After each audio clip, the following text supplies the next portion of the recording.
Reading Robert Jordan's Wheel of Time, Eye of the World, Part 16.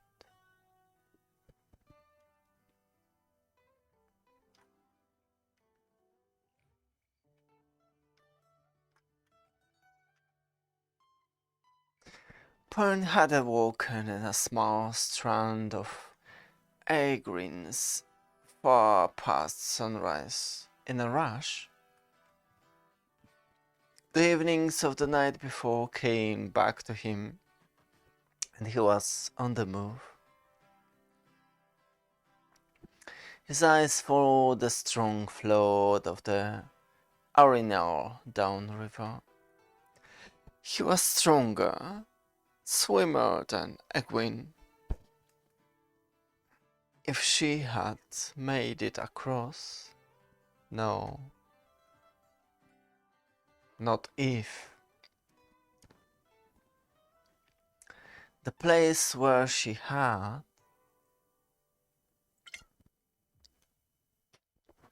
made it across would be downriver, and he wasted no time in setting off in search. Perrin covered several miles, thinking what cover he could in the sparse trees, clumped together on this side of the river, until suddenly something he saw caused him to stop dead. A hoof print. While some Trollocs had hoofs, Perrin doubted if any of them wore horseshoes.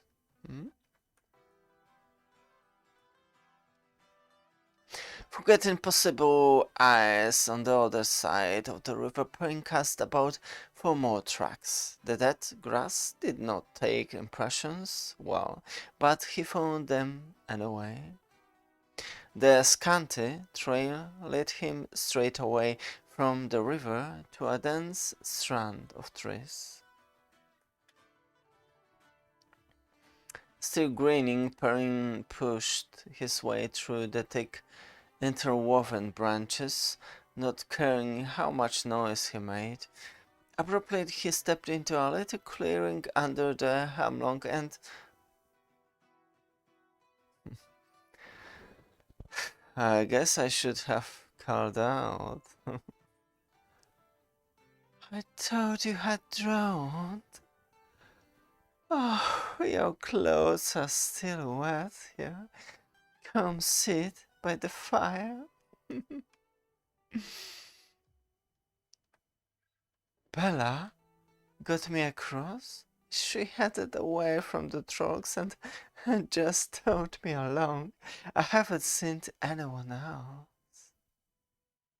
I've seen no one but you since last night. No Trollocs or Fates either. There's that. I've been thinking we can wait for Lan and Moraine to find us. Of course, Moraine and I found us if you were separated. Or the Trollocs could find us first. Moraine could be dead, all of them could be dead. No, Egwene, I'm sorry, but they could be. I hope they are all safe, but hope is like a piece of string when you are drowning. It just isn't enough to get you out by itself. You want to go down river by Whitebridge? To Whitebridge? If Moraine Sedai doesn't find us here, that's where she will look next. I suppose that's where we should be going. But the Fates probably know that too. That's where they'll be looking, and this time we don't have an Aes Sedai or a warder to protect us. I suppose you're going to suggest running off somewhere, the way Matt wanted to? Hiding somewhere the Fates and Trunks won't find us? Or Moraine said I either? Don't think I haven't considered it. But every time we are free, Fates and Trolls find us again. I don't know if there is any place we could hide from them. I don't like it much, but we need Moraine. I don't understand then, Perrin. Where do we go? Camlin. Camlin? Away from the river and straight across. Nobody would expect that, and we'll wait for them in Camlin. What worries me is what we do if the Aes Sedai doesn't find us there. Light. Who'd ever have thought I worry about something like that? Moraine Sedai said she could find us. If she can't find us here, she can't find us in Camlin. If you say so, but if she doesn't appear in Camlin in 4 days, we got to Tar Valon and put our case before the Amyrlin Seat. In any case, we may as well start now. But you still wet. I walk, I said right.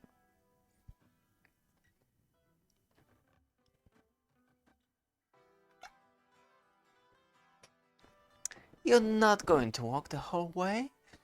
We can take turns riding Bella? I'm too big to ride Bella. I'm used to walking and I rather. And I'm not used to walking? That isn't what So I'm the only one who's supposed to get saddles shown? Is that it? And when you walked and your feet are ready to fall off, you'll expect me to look after you? Let it be. Anyway, you'll take the first turn. But if you won't get into the saddle yourself, I put you there. Well, in that case...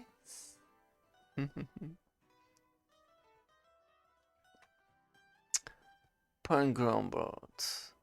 As they set off, leaders and stores never had to put up with this sort of things. But he reflected they never had to deal with Egwene either. There were only short rations of bread and cheese to begin with, and what there was gave out by the end of the first day. Prince's snares along rabbits' runs, they looked too old. But it was worth a chance, while Egwene began lighting a fire. When he was done, he decided to try his hand with the sling before the light failed altogether. To his surprise, he jumped a scrawny rabbit almost at once. He was so surprised it almost got away.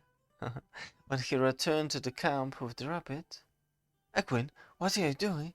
You can't wish a fire. Oh, you startled me. I was lucky. Get your flint and steel. We eat well tonight, at least. I don't have a flint. I listened in the river. But when I find you, you had a fire going. How?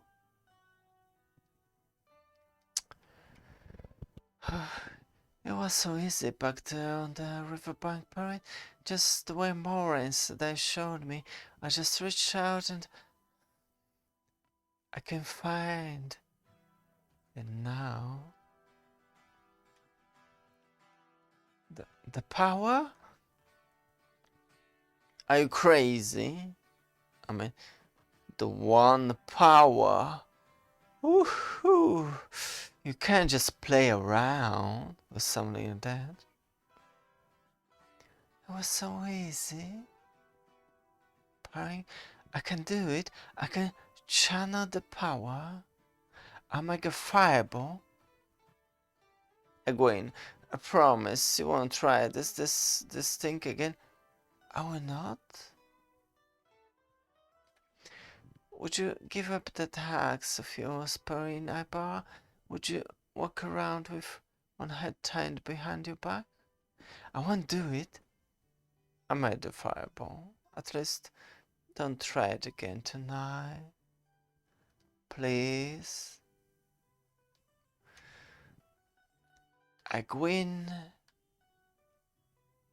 acquiesced quietly, but even the rabbit was rustic, and in spite of the flames, she felt she could have done it better.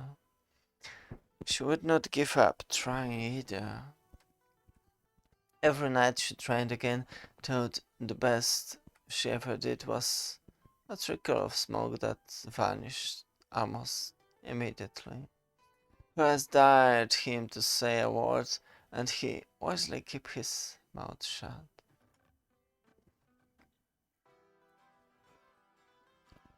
Several days later, they were making good time as Perrin saw it.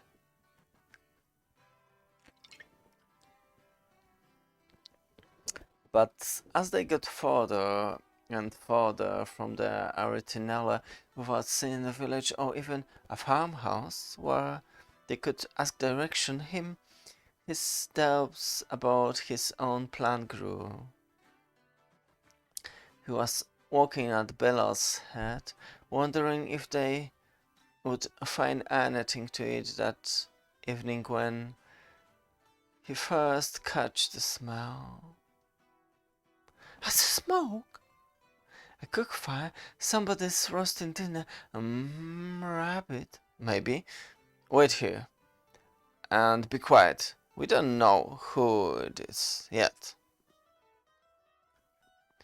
Perrin had not spent as much time in the forest around Elmonsfit as around Armagh, but still he had done his share of hunting rabbits. He crept from tree to tree without so much as snapping a twig. It was not long before he had peered around the bore of a tall oak at the source of the cook fire.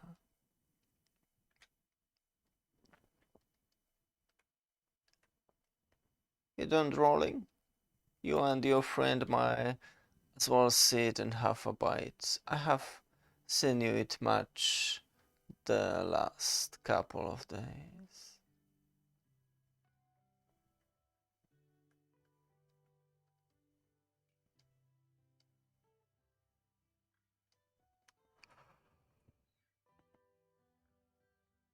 You've been watching me for 2 days?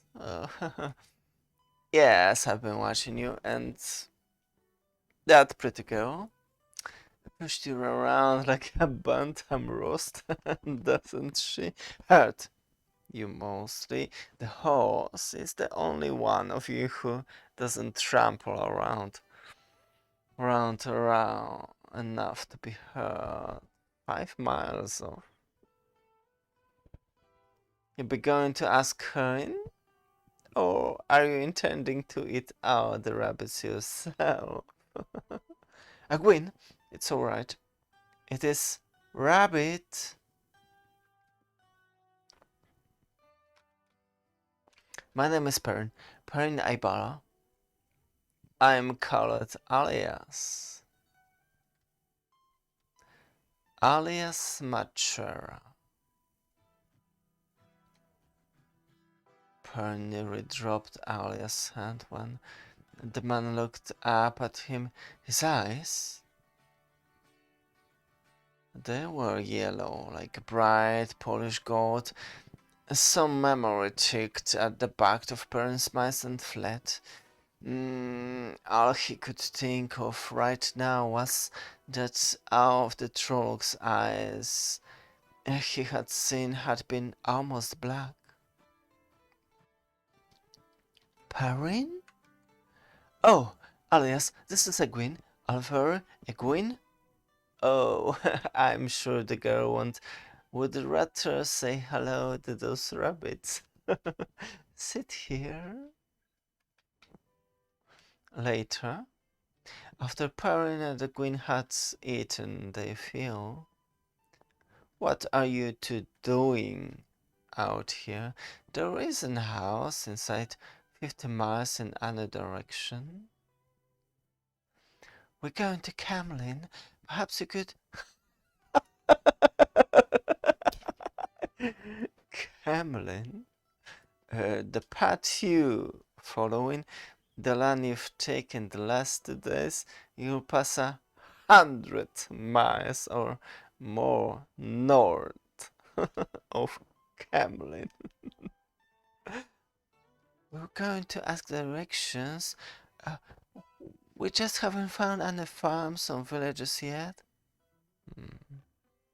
And then we will. The way you go into, you can travel all the way to the spine of the world without seeing another human. Of course, if you manage to climb the spine, it can be done. Some places. Well, you can find people in the Aiel waste, but you wouldn't like it there. You broil by day, freeze by night, and die thirst any time. It takes Aiel men to find water in the waste. And they don't like strangers much. No, not much. I'd say not much at all. Perhaps you could show us the way? You seem to know a good deal more about where places are than we do. I don't much like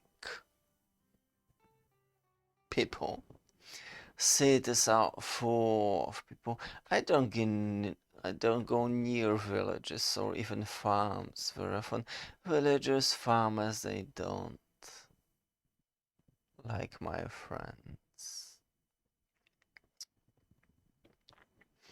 I wouldn't even have helped you if you hadn't been stumbling around as helpless and innocent as newborn calves. Oh, but at least you could tell us which way to go. If you direct us the nearest village, even if it's 50 miles away, surely they give us directions to Camlin. Be still.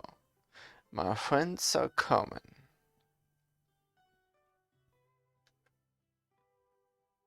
Quiet, Demur. They won't hurt her. Or you. If you're still.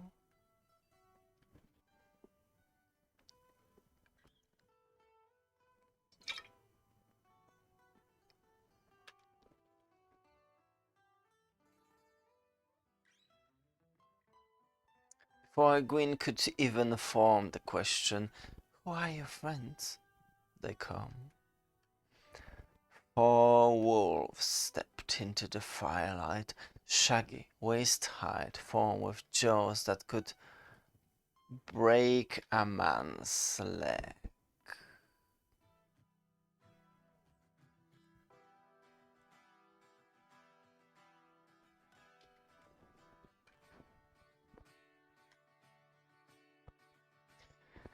As if the people were not there, they walked up to the fire and lay down between the humans.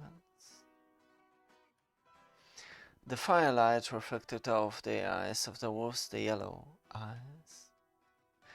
Yellow eyes like Elias' eyes, that was what Perrin had been trying to remember. I would not do that. If they think you mean harm, Please stop being friendly.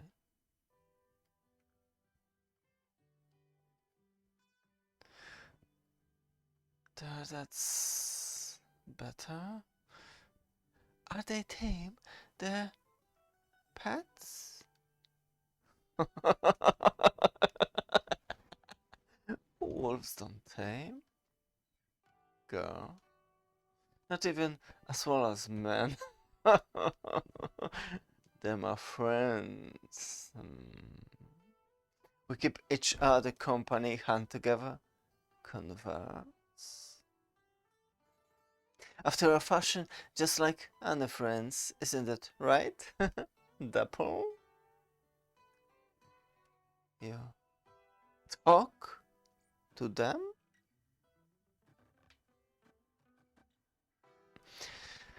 It isn't exactly talking. The words don't matter, and they aren't exactly right either. Her name isn't Dapple. It's something that means the way shadows play on a forest pool at the midwinter dawn with the breeze rippling their surface and a tongue of ice when the water touches the tongue. And a hint of snow before the nightfall in the air.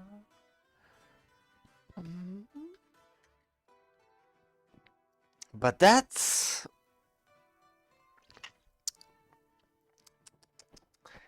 isn't quite it either.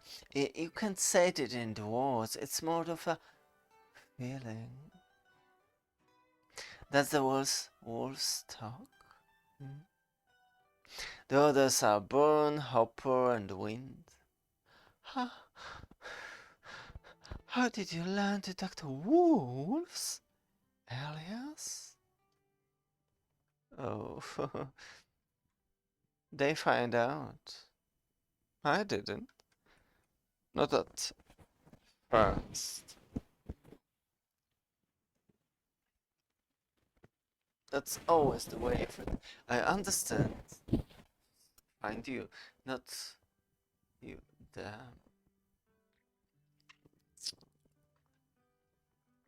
Some people told me touched by the Dark One. Because wolf started appearing wherever I went. I suppose I thought so too. Sometimes. More decent folk began to avoid. And the one who sought me out weren't the kind I wanted to know one way or another. Then I noticed there were times when the wolves seemed to know what I was thinking, to respond to what was in my head. That was the real beginning. They were curious about me.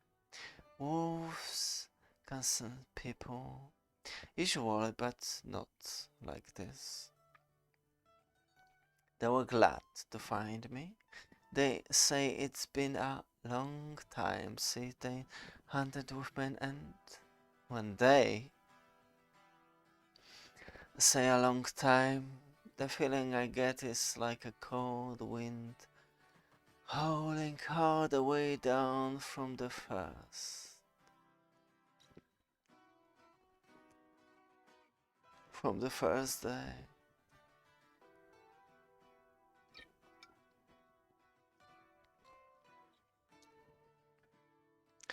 I never heard of men hunting with wolves. Wolves remember things differently from the way people do. Every wolf remembers the history of our wars, or at least the shape of it. Like I said, it can't be put into words very well. They remember running down the praise side by side with men, but it was so long, long ago that it's more a shadow of a shadow of a shadow than a memory. That's very interesting. No, if I mean it, it is. Could you teach us to talk to them? It can't be taught. Some can do it. Some can't. They say he can. I? You say you're going to Camlin. But that still doesn't explain what you're doing out here. Days from anywhere. Oh, we are from the north, from Saldia, in fact, from farms, both of us outside the village, a tiny village. A parent and, well, neither of us had been more than 20 miles from home in our whole lives. For this, but with her Gleemon's tales and those of travel merchants. From Saldia. And, well, we wanted to see some of the world, Camlin and Ilion, the Sea of the Storms, maybe even the fabled island of the Sea Folk. Pearl listened with satisfaction as Egwene perfectly spun the story they had conjured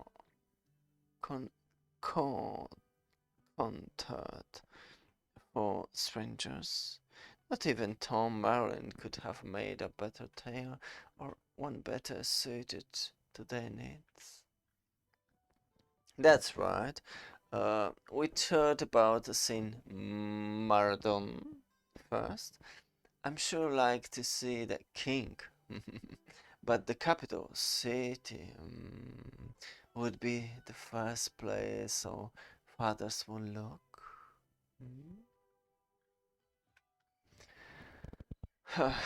Quite a story. The thing is, Dapple says it's all a lump of lies. Every last word. Lies? Why would we lie? If you think we are lying, then you probably prefer that we make or no camp from the night away from yours? Ordinary, I would go. But right now I want to know about the Trollocs and the Halfman.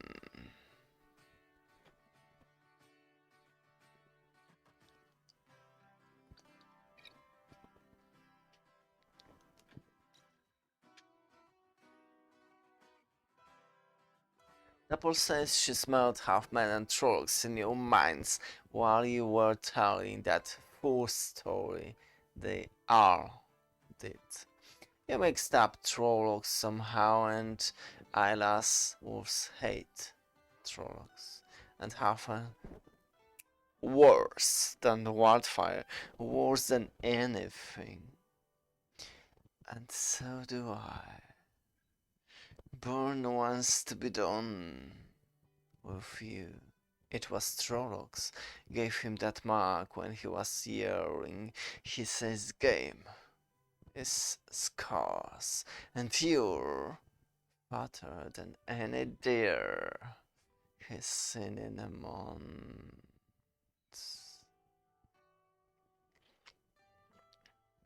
But Born is always impatient. Why didn't you tell? me about it. I hope you're not dark friends. I don't like killing after people after I've fed them. Just remember, they know if you lie, and the pole is already near. As upset as burn. Alright, alright. It all started a few days before winter night when our friend Matt saw a man in a black cloak.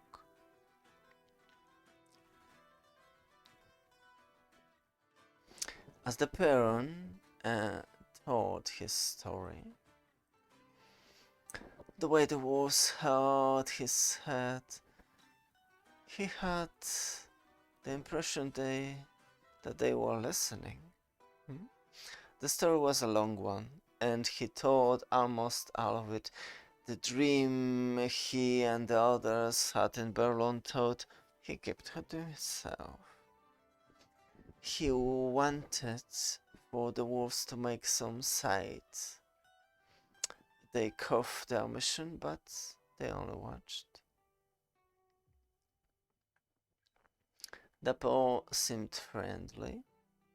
Born angry, Perrin was hoarse by the time he finished. And if she doesn't find us in Kremlin, we'll go on to Tar Valon. We don't have any choice except to get help from the Aes Sedai.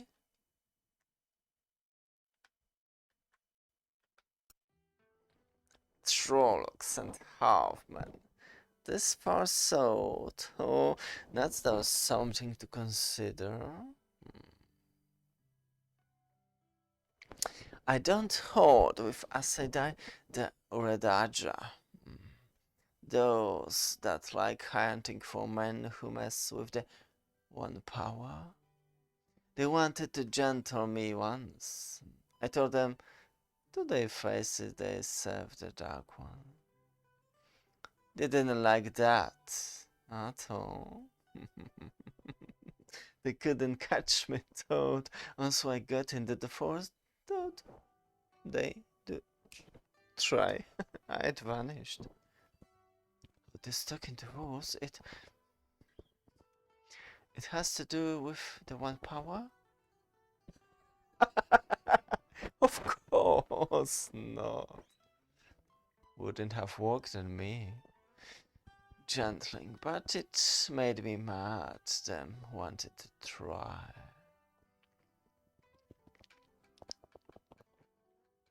This is an old teen boy, older than Aes Sedai, older than anybody using the One Power, old as humankind, old as wolves. They don't like that either. Aes Sedai, old things come and again makes them nervous. They afraid ancient barriers and weakenings, and the Dark Prince, one will get loose. I keep clear of Aes Sedai mostly and their friends. You will too, if you're smart. I like nothing better than to stay away from Aes Sedai. Nothing better.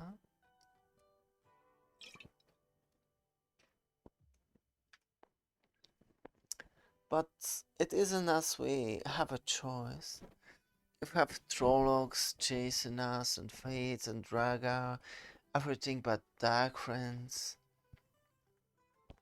we can't hide and we can't fight back alone. So who is going to help us? Who else is strong enough except Sedai?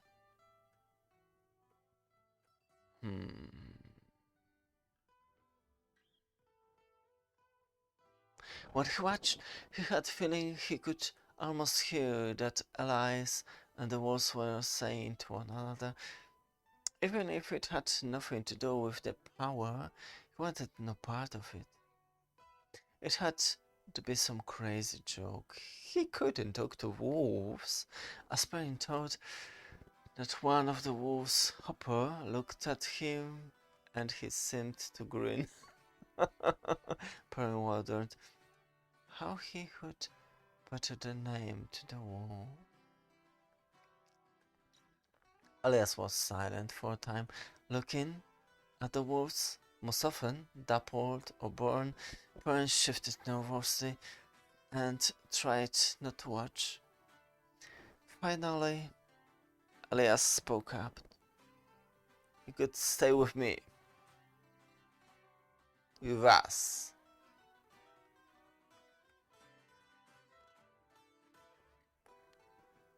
What? Well, what could be safer? Trolloc will take any chance to kill a wolf by itself, but they go miles out of their way to avoid the pack. And you won't have to worry about Asada either. They don't often come into those woods. I don't know. One thing, it isn't just the Trollocs.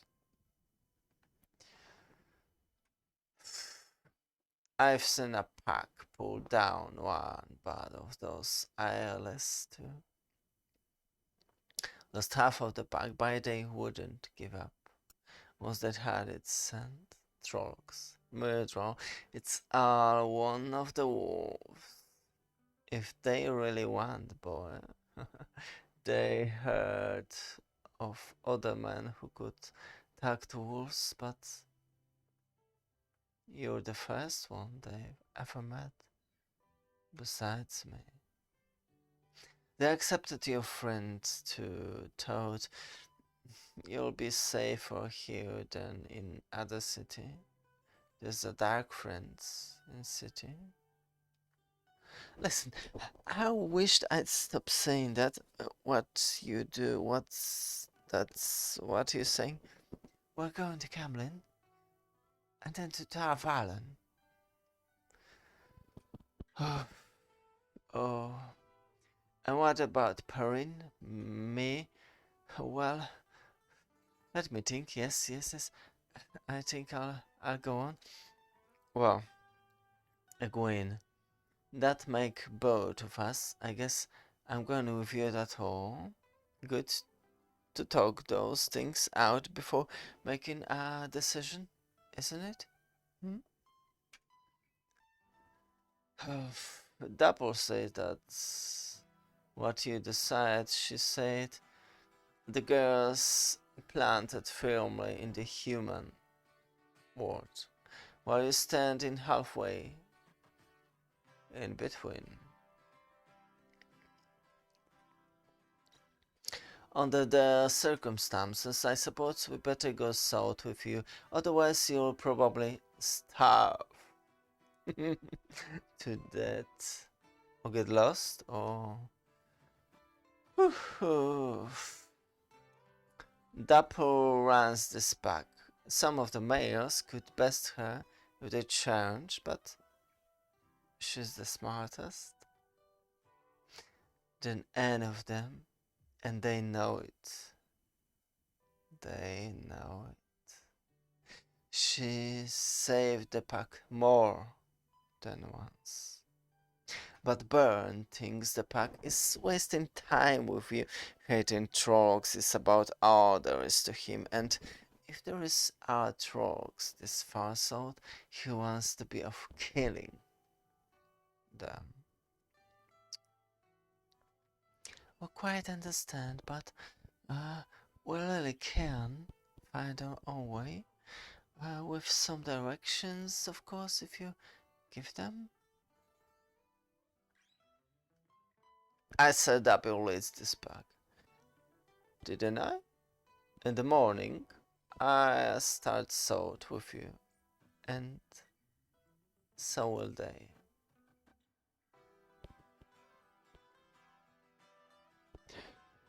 Perrin heard Egwene sighed. Traveling with Elias was obviously not what she wanted. but he was distracted. He could feel Bourne leaving, Bourne and a dozen other wolves, all young males that had been hiding in the shadows past the firelight. He wanted to believe it was all his imagination.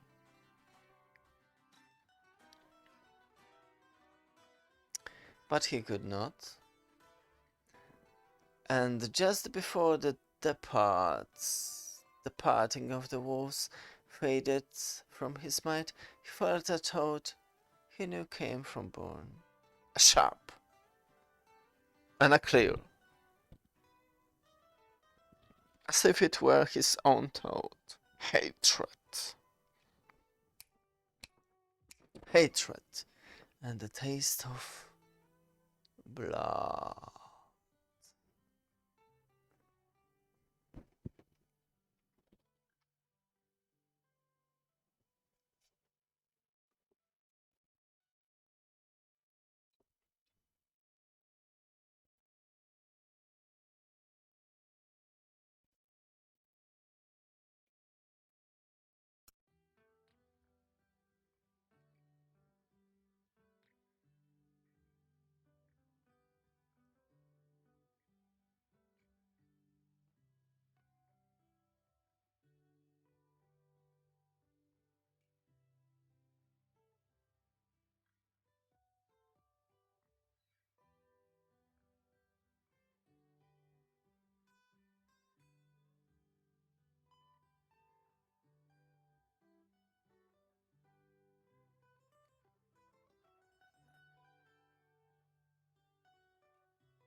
Reading Robert Jordan's Wheel of Time.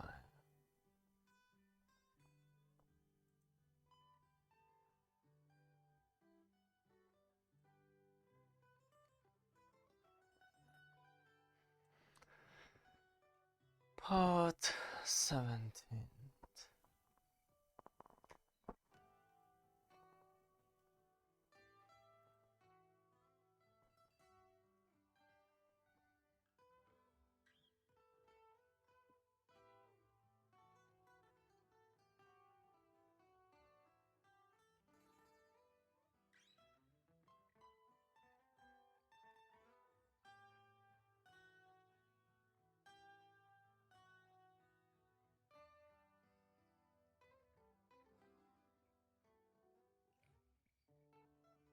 The Hit.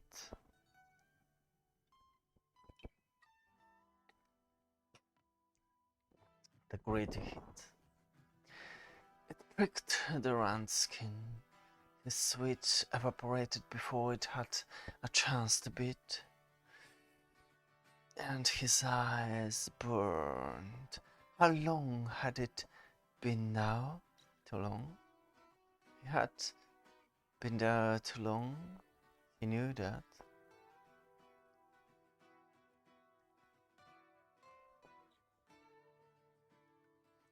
And this was a dangerous place. He knew that too. And not just because some of the thorns that made up the maze walls and practically sliced open his fingers. Just ahead Rand could see 3 openings in the high wall of thorns, but the way curved out of the side. Anything could be approaching from any of those corners at this very moment. So one way was as good as another one. Rand remember hearing once that could get out of a maze, but always turning in the same direction, so he turned right. And when the choice came up, he turned right again. And then...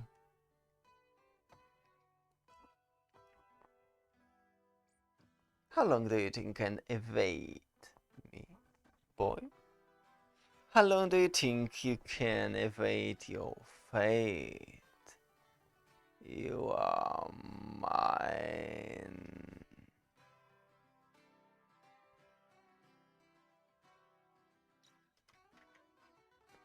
Light, help me. Light will not help you, boy. The eye of the wall will not serve you. You are my hound, and if you will not curse at my command, I will strangle you with the corpse of the great serpent. A dream.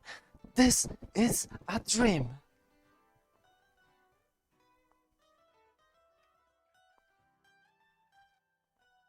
How is it?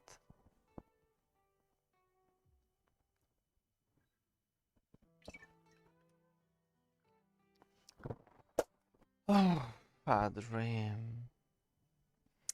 Rand could feel smooth wooden planks under his hands. Deck planks. Rigging creaked in the night. He was on the spray. It was over. For another night at least. Without thinking, Rand put his finger to his mouth. At the taste of blood, he stopped breathing. He squinted in the dim moonlight and saw a bit of blood form on his fingertip. Blood from the prick of a thorn.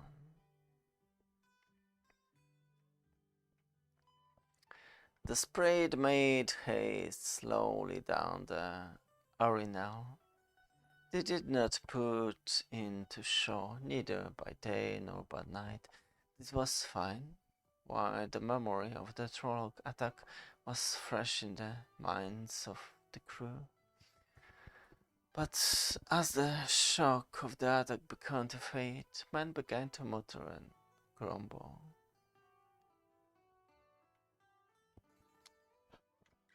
Tom did his part in diverting the crew from thoughts of mutiny. He told stories with all the flourishes every morning and every night, and in between he played any song they requested.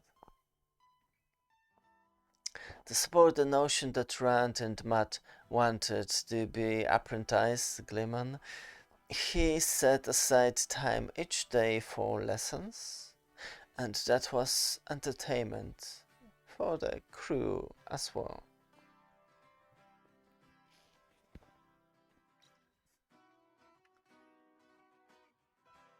A good part of each day Rand spent leaning on the railing, staring at the shore. It was not that he really expected to see Gwyn or any of the others suddenly appear on the riverbank, but the boat travelled so slowly that he sometimes hoped for it. They could catch up without riding too hard if they had escaped. If they were still alive.